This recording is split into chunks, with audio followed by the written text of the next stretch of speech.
Obsèques de Benoît Luamba, les derniers hommages de la République ont été rendus ce samedi à l'ex-président de la Cour constitutionnelle au Palais du Peuple. En dehors de nos frontières, au Mali, la junte au pouvoir a demandé vendredi à la France de retirer ses soldats de son territoire sans délai et sous la supervision des autorités maliennes. Et en sport, championnat interscolaire panafricain 2022, les deux équipes scolaires représentatives de la RDC ont perdu dès l'entame ce samedi au Stade des Martyrs face à l'Afrique du Sud et l'Éthiopie. C'est l'heure de vous informer. Bienvenue à tous sur Télé 50. La secrétaire adjointe américaine Monica Medina, chargée de la direction des océans et affaires écologiques pacifiques, visitera la RDC du 19 au 25 février où elle s'entretiendra avec des hauts responsables du gouvernement et des représentants de la société civile pour discuter des questions relatives à la conservation et à l'environnement, y compris la lutte contre l'exploitation illégale des forêts, trafic des espèces sauvages et d'autres crimes affectant la nature. Medina Monica s'entretiendra également avec les responsables de la santé pour renforcer l'appui des États-Unis à la santé et la collaboration en matière de sécurité sanitaire entre les États-Unis et la RDC. Dans l'actualité également, obsèques de Benoît Luamba après l'arrivée de la dépouille mortelle de l'ancien président de la Cour constitutionnelle à Kinshasa. Les derniers hommages de la République lui ont été rendus ce samedi au Palais du Peuple. Décédé en Belgique à l'âge de 76 ans, Benoît Luamba a dirigé une institution juridictionnelle qui faisait ses premiers pas en RDC. Il aura réglé les contentieux électoraux de la présidentielle qui a consacré la première alternance pacifique en République démocratique du Congo. République démocratique du Congo sous Joseph Kabila, Devoir de mémoire, un livre très attendu dont le vernissage a eu lieu vendredi à Kinshasa. Son auteur, Némi Moulania, le tout dernier directeur de cabinet de l'ancien président de la République, présente les grandes réalisations des 18 ans de règne du régime Kabila. Qu'a-t-il fait, ou plutôt, que n'a-t-il pas fait en 18 ans ? De la Constitution qui totalise 16 ans aujourd'hui, au dialogue ayant conduit à la fin de la guerre, une armée et une police fortes, des institutions et une économie stable, des routes et des infrastructures dans tous les coins du pays, sans oublier la première alternance pacifique. En parcourant ces récits très détaillés de son dernier directeur de cabinet, Némi Moulania, l'on se rend compte que la seule chose qu'il n'a pas faite en 18 ans, c'est parler, se vanter de ses nombreux mérites.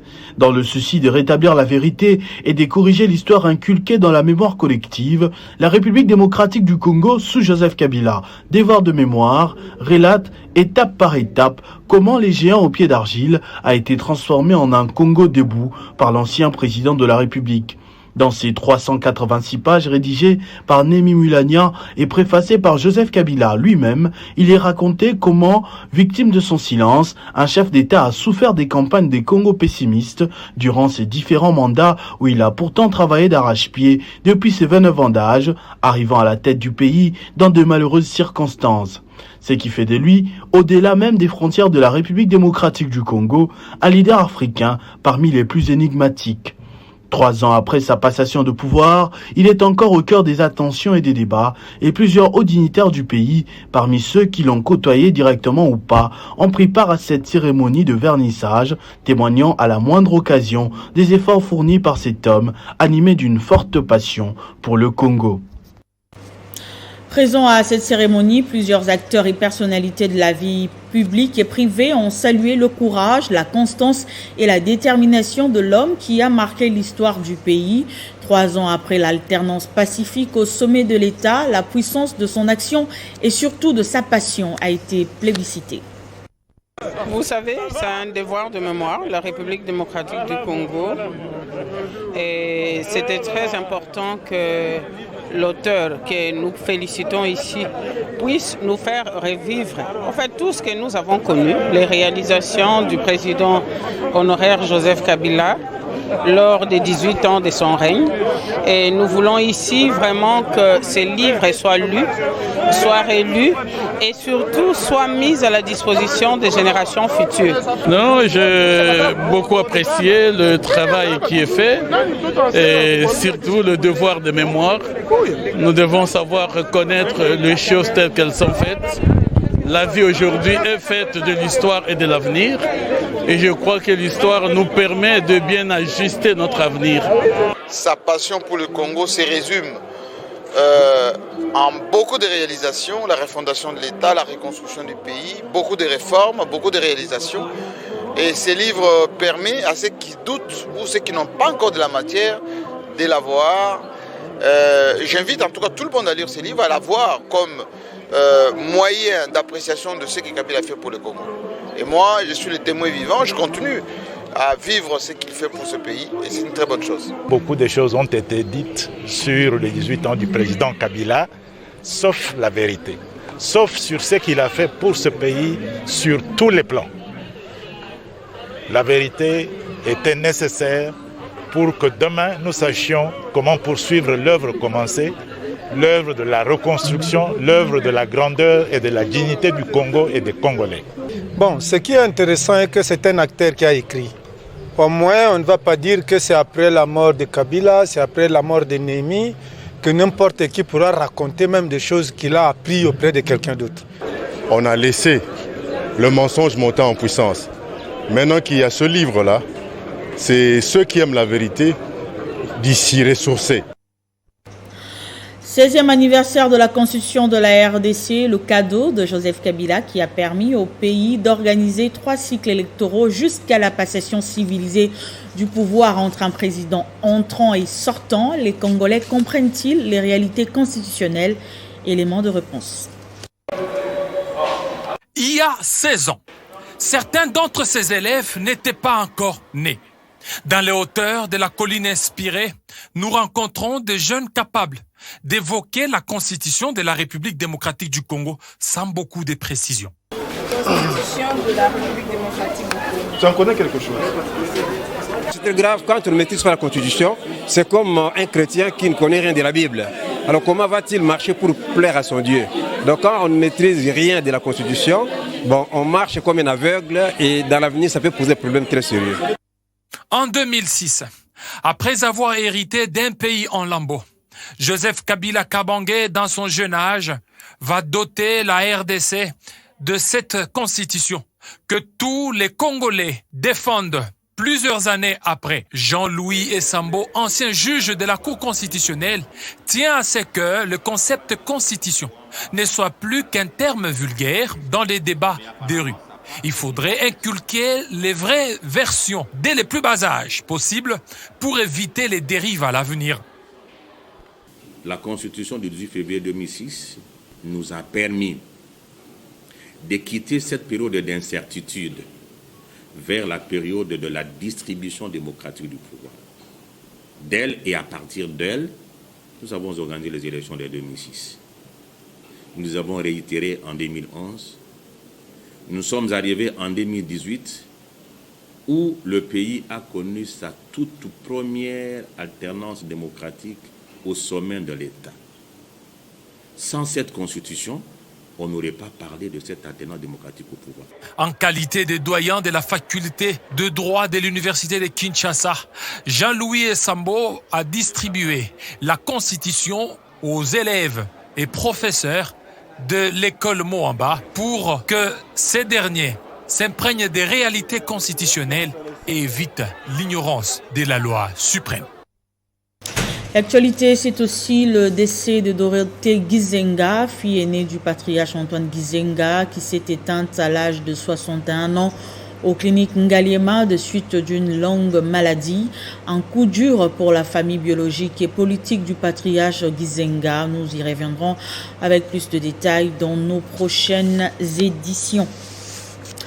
Les communicateurs de l'Union sacrée de la Nation s'organisent pour mieux canaliser leur travail. C'est dans ce cadre et à leur demande qu'ils ont été reçus cette semaine par le président du Sénat, Modeste Bahati Lukwebo, à qui ils ont fait part de leur initiative de rendre encore plus efficace leur structure. Auprès de Modeste Bahati Lukwebo, le président du Sénat, et en sa qualité de membre de la coordination de cette plateforme politique, la délégation de la coordination des communicateurs de l'Union sacrée a bénéficié des sages conseils et orientations. Modeste Bahati Lukwebo les a exhortés à continuer la vulgarisation et la défense sans relâche des idées du président Tshisekedi, celle de changer positivement les choses dans le pays. Les communicateurs de l'Union sacrée ont salué le sens d'ouverture de Modeste Bahati Lukwebo. Nous avons été conseillés et orientés par le président du Sénat et nous pensons mettre à contribution toutes ces orientations et ces conseils pour que nous puissions aider de la manière la plus efficace le président de la République dans la réussite de sa mission du peuple d'abord. Le président du Sénat a aussi saisi cette occasion pour échanger avec ses hôtes sur les sujets d'actualité avant de promettre tout son soutien à ses communicateurs dont la coordination est en pleine réorganisation. Fin de la mission de l'audit de l'inspection générale de finances à la générale des carrières et des mines pour une période de 10 ans. L'équipe de l'IGF a fait un état des lieux des partenariats qui lient la GECAMINE et d'autres structures. L'inspection générale des finances devra transmettre le rapport acquis de droit en attendant les conclusions générales. Il s'est tenu une réunion à l'inspection générale des finances qui a sanctionné la fin de l'audit mené par l'IGF auprès de la GECAMINE pour une période de 10 ans. Et cela par la signature d'un procès verbal pour les deux parties. Pour Jules Alinguete, c'est un aboutissement heureux puisque la procédure a été respectée. Donc aujourd'hui, nous venons de signer le procès verbal avec la délégation de la GECAMINE qui sanctionne la fin de ces travaux. Nous nous sommes mis d'accord parce que toute la procédure requise a été suivie, donc il y a eu des observations qui ont été faites à la GECAMINE. La GECAMINE a eu le temps de répondre et par la suite, les deux parties se sont retrouvées en une séance de débat contradictoire pour examiner les observations faites ainsi que les réponses données. Et à l'issue de ça, je pense que les deux parties se sont mis d'accord et nous sommes tous de même avis en ce qui concerne les conclusions qui sont sorties de ce travail d'audit auprès de la GECAMINE. Même réaction du côté de la GECAMINE qui se dit contente du travail abattu. Le travail s'est déroulé dans la sérénité pendant plus ou moins 6 mois. Tout a commencé au mois de juillet de l'année dernière. La GECAMINE a apporté sa collaboration à l'équipe de l'IGF qui a été dépêchée dans ces murs. Et aujourd'hui, comme l'inspecteur général chef des services l'a souligné, nous venons de sanctionner ce travail par un procès verbal entre les deux parties. Nous attendons les conclusions qui vont être publiées par l'autorité au moment opportun. Pour rappel, c'est sur demande du gouvernement congolais que l'IGF a procédé à l'audit du secteur minier, plus particulièrement au contrôle de la GECAMINE. L'équipe de l'IGF était à la GECAMINE pour faire l'état des lieux de tous les partenariats qui lient la GECAMINE à d'autres entreprises. Et puis la province du Lualaba se dit n'est pas restée seulement dans les mines, mais veut développer aussi les autres secteurs dans l'agriculture et l'élevage. Ce sont les termes de la chef de l'exécutif provincial du Lualaba au sortir de l'audience lui accordée par le ministre de l'Agriculture et l'Élevage. L'initiative de Marie-Thérèse Masuka a été vivement encouragée par le ministre Adrien Bokele qui a projeté même une autre rencontre pour approfondir le dossier. Poursuivant sa tournée dans différents ministères du gouvernement de la République, la chef de l'exécutif provincial du Lualaba était chez le ministre de la Pêche et de l'Élevage. L'entretien entre Adrien Bokele et Fifi Masuka Saini a porté sur des orientations claires de la part du gouvernement Sama Lukonde dans ce secteur. La province du Lualaba aujourd'hui s'est dit n'est pas seulement rester dans les mines, mais de pouvoir développer les autres secteurs dont l'agriculture, la pêche et l'élevage. Nous sommes venus chercher les orientations par rapport à ces secteurs-là et nous sommes vraiment très satisfaits parce qu'il nous a orientés, il nous a donné les précisions par rapport à ce que nous voulons faire et des séminaires vont s'en suivre, ainsi que des experts vont descendre sur le terrain pour pouvoir nous orienter à développer ces secteurs. Pour aller en dessous de la terre, il faut bien manger. Le patron de l'élevage et de la pêche en RDC a apprécié l'idée proposée par Marie-Thérèse Masuka, celle de faire de la pisciculture industrielle une réalité au Lualaba. Le ministre Bokele a également proposé aux autorités de la province du Cobalt la construction d'une grande pharmacie vétérinaire pour un traitement médical adéquat des animaux qui seront élevés au Lualaba. Les deux personnalités se sont promis une deuxième rencontre dans un avenir proche afin d'évaluer les retombées de ce premier tête-à-tête.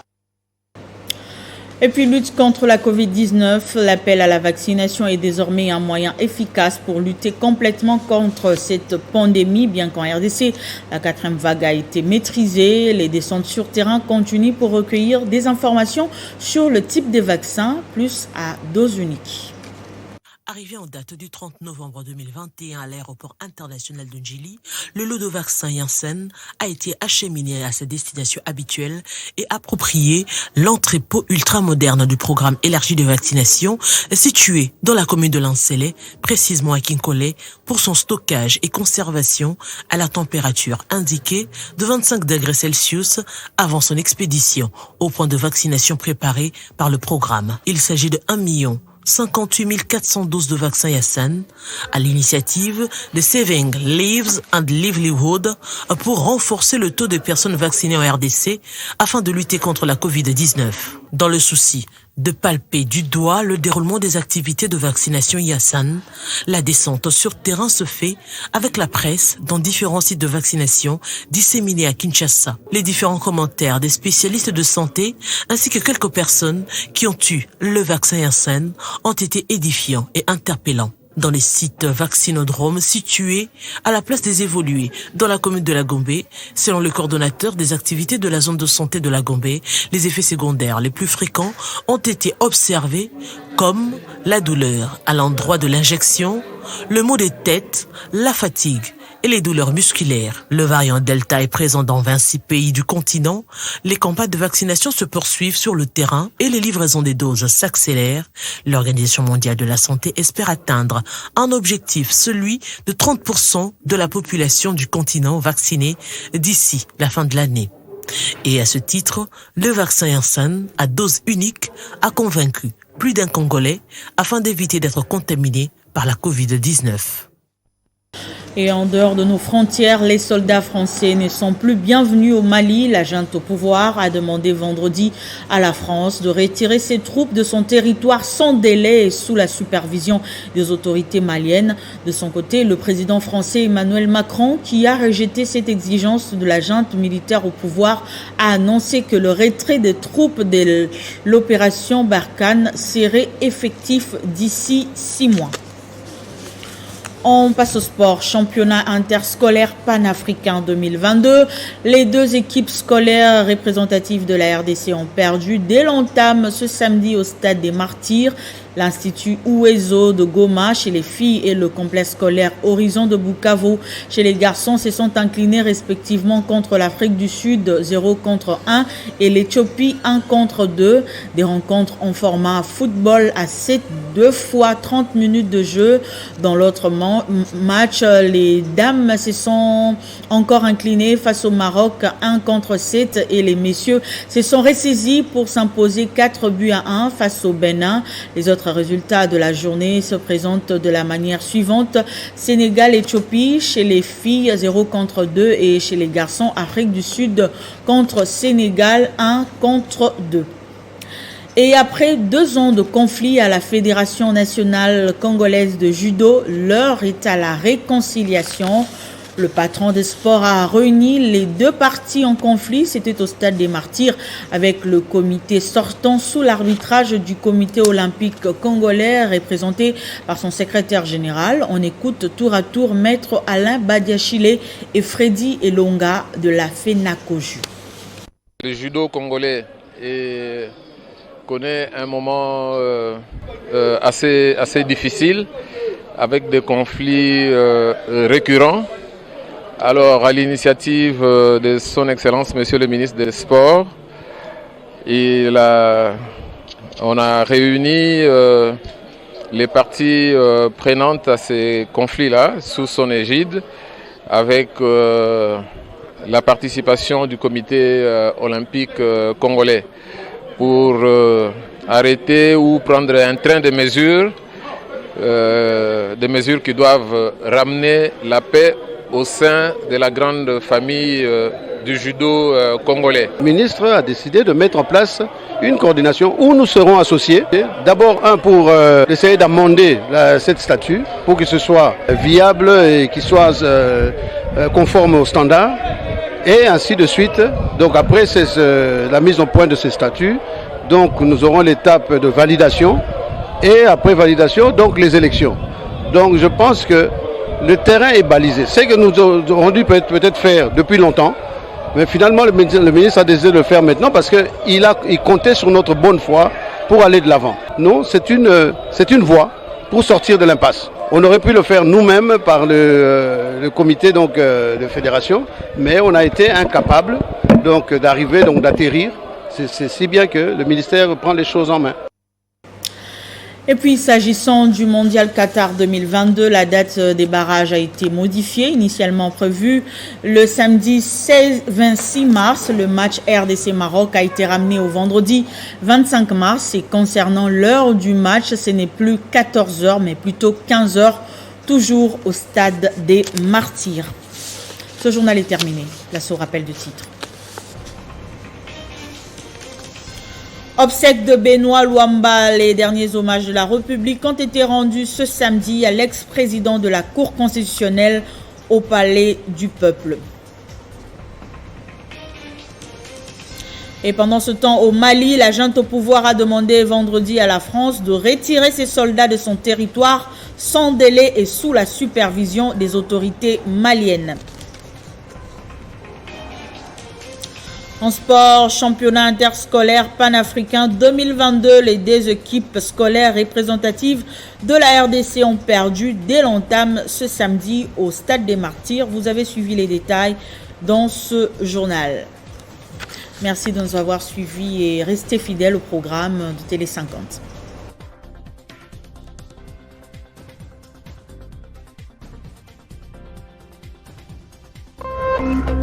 Téléchargez les infos Télé 50 sur www.tele50.cd.